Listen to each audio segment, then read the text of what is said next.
Three black people loaded suitcases into their car after staying at an Airbnb in Rialto, California, but they were halted by the police after a neighbor suspected they were burglars. They were questioned by officers as helicopters flew overhead. Hmm. An owner and employee of Grandview Golf Club in Dover Township, Pennsylvania, called the police on a group of black women who said they were playing too slowly. Officers left the club after they quickly determined that it was not a police issue. Two black men were waiting for another man for a business meeting at a Starbucks in downtown Philadelphia. An employee asked them to leave and then called the police. Two indigenous brothers drove 7 hours to tour Colorado State University. They had their visit cut short after a parent on the tour called 911. She told the dispatcher the two teenagers were creepy and they stand out. She also said they made me feel sick and were real quiet. What do all of those stories have in common? White people feeling entitled to police black and brown bodies. And why do they feel entitled to do so? Why do they feel entitled to police black and brown bodies? And when they don't get their way, find it necessary to call the actual police? What and who gave them the right to determine where we can be and what we can do? The simple answer is that they gave themselves that right. And yes, it goes all the way back to slavery, but we're not going to go back that far. We are only going to go back as far as the Black Codes and Jim Crow. During Reconstruction, the Southern states passed the Black Codes, laws that restricted Black people's movement, told them what they could and could not do, stripped them of their civil rights, told them the jobs that they could and could not have.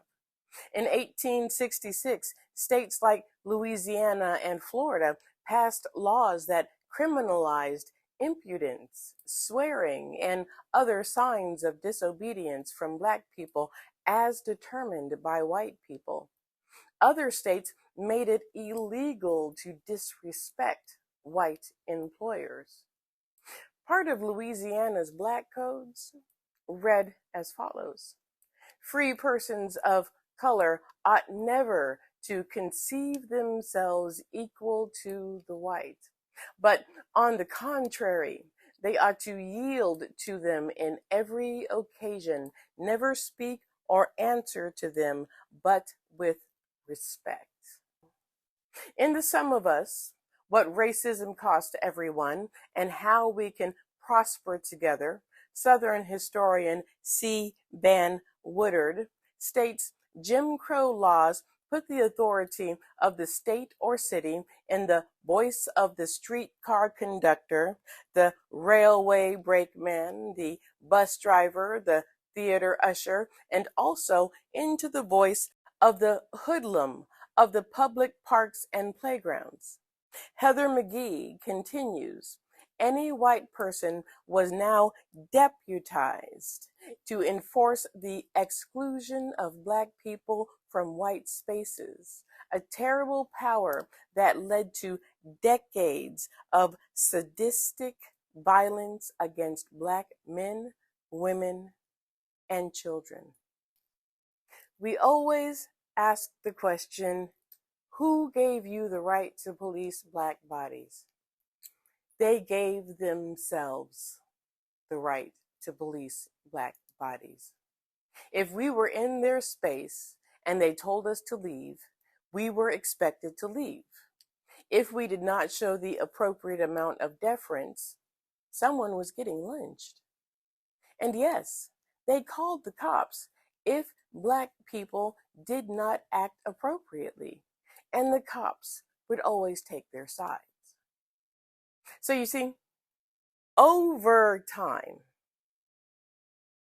marginalized communities passed down stories of oppression, telling our sons and daughters that we need to speak and act a certain way around white people, around the police, that we can't put our hands in our pockets when we go shopping so they don't think we're shoplifting, that we need to speak with a certain level of deference.